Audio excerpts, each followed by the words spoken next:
शिव पुराण।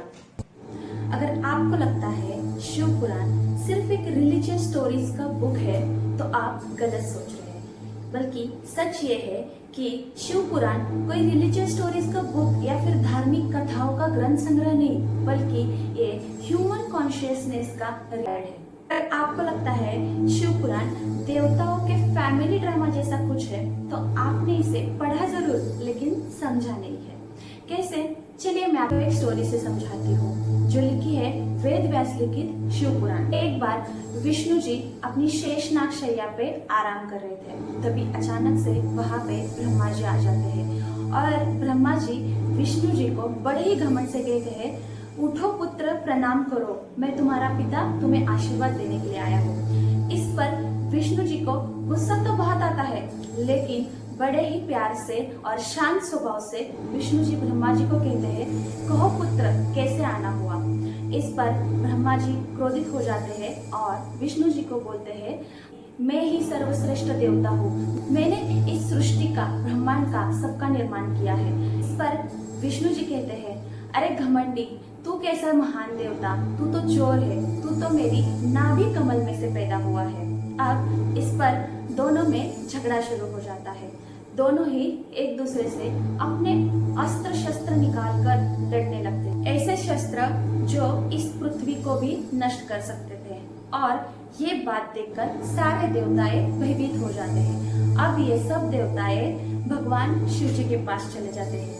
भगवान शिव जी माता गौरी के साथ आराम से बैठकर मन ही मन मुस्कुरा रहे थे। इन सबको आते देखकर शिव जी समझ जाते हैं कि ये क्यों आए हैं। वो सबको अपने पास बुलाते हैं और कहते हैं, तुम लोग शांत हो जाओ, मैं देखता हूँ क्या बात है।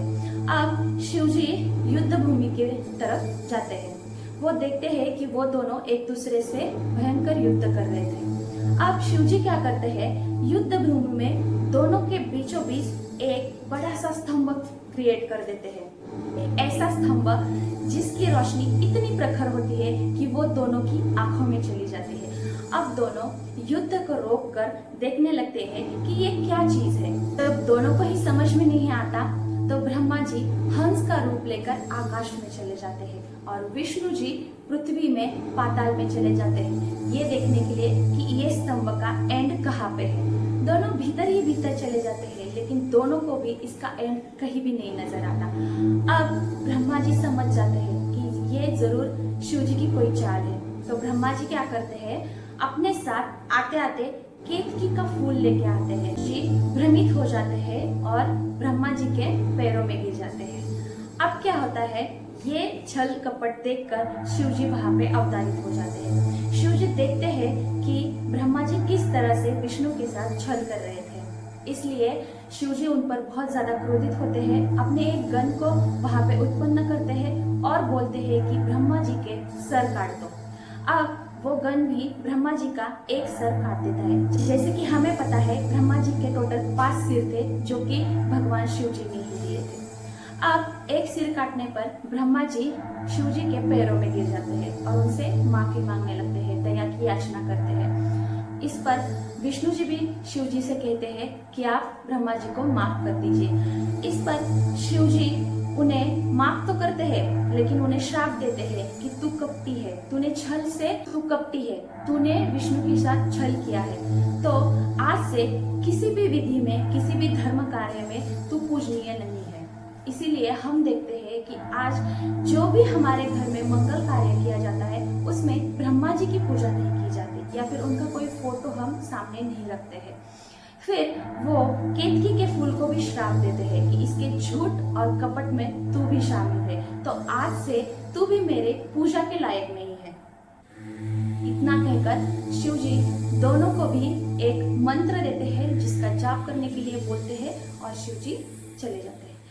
अब हमें इस स्टोरी से सीखने वाली बात यह है कि ब्रह्मा जी जो इस सृष्टि के रचयिता है और विष्णु जी जो उसके सहारक है, दोनों में भी जब अहंकार और घमंड इतना बढ़ जाता है तब वहां पर शिव जी आते हैं और सिर्फ एक स्तंभ के माध्यम से दोनों का घमंड तोड़ते हैं। अक्सर हमारे लाइफ में भी ऐसा ही होता है, सबके अंदर घमंड अहंकार बहुत ज्यादा भरा हुआ है, जैसे कि माँ बाप को लगता है पुत्र का अस्तित्व सिर्फ हमारी वजह से है, एक पति को लगता है पत्नी का अस्तित्व सिर्फ मेरी वजह से है, मेरे बिना वो कुछ भी नहीं है, एक बॉस को लगता है सारे एम्प्लॉयज का घर मेरी वजह से चल रहा है। कहानी में जो स्तंभ दिखाया गया है वो शिव जी का एक निराकार रूप है जिसे किसी भी रूप में नहीं बांधा जा सकता। इसीलिए लिंगम कोई पूजा का ऑब्जेक्ट नहीं है बल्कि एक एंडलेस एनर्जी के मूल सोर्स का प्रदर्शन करता है।